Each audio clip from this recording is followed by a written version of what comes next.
In this tutorial, I'll be showing you how to group, stack, and align objects. And these are concepts that you should be familiar with now at this point, but maybe you don't know how to perform these tasks in Inkscape.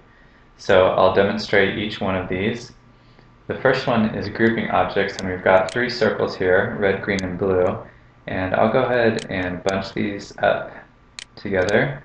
And if I click and drag a box around these three circles with the arrow tool over here, you'll see that I have three distinct objects, and before I do anything with these objects, I want to deal with them as a single object. And so that means I need to group them together. There's a couple of methods for doing that. I can go up to Object and select Group, or as you can see here, I can press Control G, very intuitive for grouping. So I'm going to do that, Control G, and now you'll see it combines these three circles into a single object, and at this point I can resize them as a single object.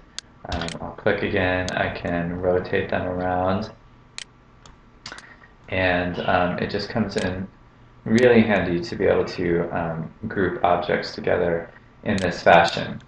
Okay, so let's go ahead and let's say that I want to make just the blue circle bigger than the red and the green circle. And there's no way for me to do that unless I ungroup these objects. So I can either go up to the Object menu and select Ungroup, or I can do Shift Control G to ungroup these objects. Now I can click on this individual blue object, make it bigger, and maybe I want to group them again. Select them all, Control G, and there you have it. So that is grouping objects. Let's say that I want to raise the green circle to the top of the stack. Right now they are layered in the order that I created the circles. So let's say I want to bring the green circle to the front. So first I need to ungroup this group of objects. This time I'll do Control Shift G. Now I can select this green circle, and if I look up here in the tool options, when I have the arrow tool selected, I have these options here to raise or lower an object up or down the stack. The big arrow means lower this object to the bottom of all the other objects. The little arrow means lower it one at a time, and vice versa on this side. The little up arrow means raise it up the stack one at a time. The big up arrow raises it all the way to the top. I don't have many objects here, but I'm going to go ahead and just use the big arrow, and that will ensure that the green circle is raised to the top of the stack. Okay, so it's on the top. Let's go ahead and do the same with the red circle.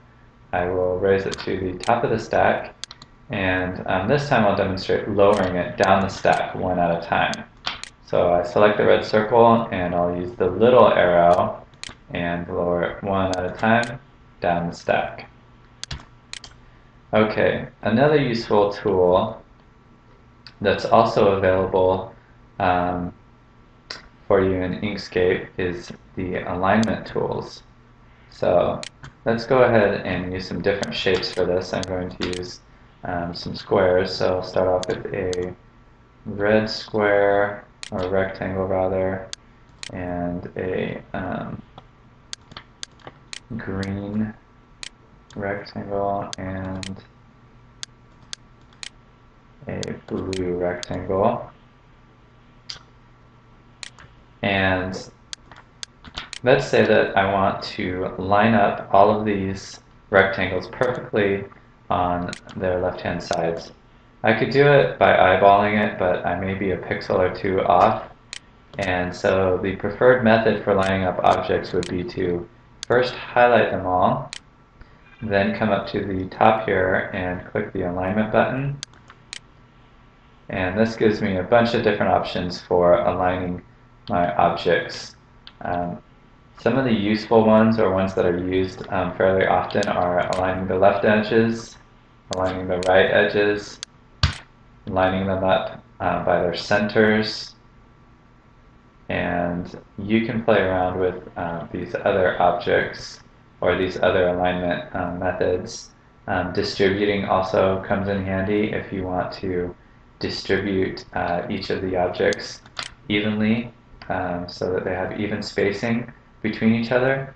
And this is very useful for logo design because you always want to distribute your objects perfectly on your logo so that it has a professional touch, a professional look to it. If something is off by even 1 pixel, it can throw off the professionalism of your logo.